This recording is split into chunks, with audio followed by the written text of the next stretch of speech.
I had previously used these trays for growing kangkong and other aquatic vegetables, and I put them out here since they've got a lot of grass in them, and essentially let water accumulate for the ducks, because the ducks love to walk around in mud, and if there's no mud, they'll make it. And so they're in there getting the roots of the different plants. Most of it is grasses, and they're drinking the water, soiling the water. And when the basin gets nasty enough, I don't know if you can hear that, but they're like slopping that up.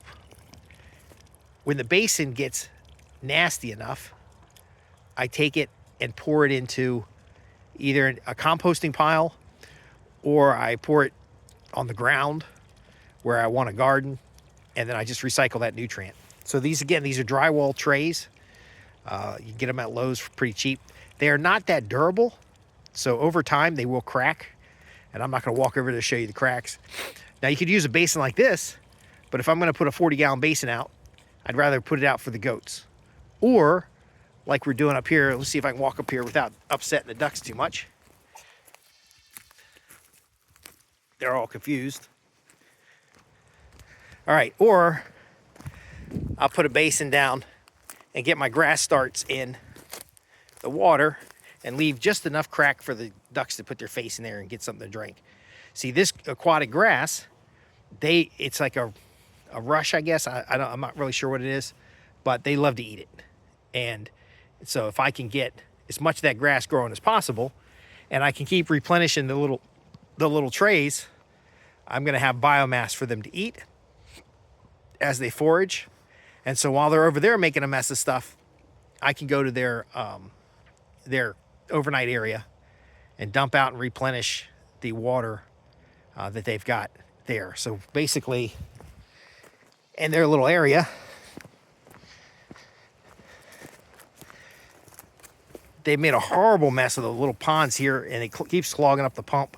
So I had to turn this off. This is nasty. This is definitely going to feed. This is definitely going to water and feed a garden, but it's not so good for the ducks. So I got these trays here, which I sometimes put a basket with some rocks in it so that they can't get their face and their whole body in there, because they will get out in the outer edges. And then I will basically dump these out onto the ground, and I will fill them back up with fresh water. That tank out there has fresh water in it. It's too high for them to get into. And so I'll take a bucket, and probably these things hold about 10 gallons. If they're frozen like this, I will try to break up the ice to get the water changed. But if it's frozen all the way to the bottom, I don't try to bang on it too much, because it'll break the drywall mud tin or tub. But there you go.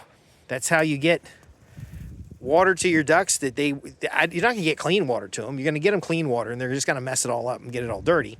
So you need something that's easy to pour out. It's not difficult to work with. And then, of course, we use deep mulching in here. And so they'll come in here and they'll hide in a little cubby there, and they'll do what ducks do on everything. And every so often I'll pull this up above the straw and then take it out when I put new straw in, because otherwise they'll crap in everything, and then their crap is all wet, and then they jump in here and they get all sloppy, and then they get all this stuff wet.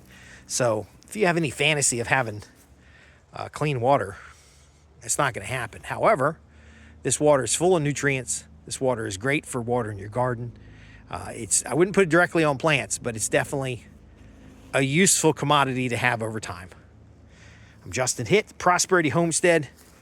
And if you want to get started doing this kind of stuff, you're in the right place. Be sure to like and subscribe. Visit us at www.prosperityhomestead.org to join our free newsletter, or to ask specific questions about your small farm or homestead.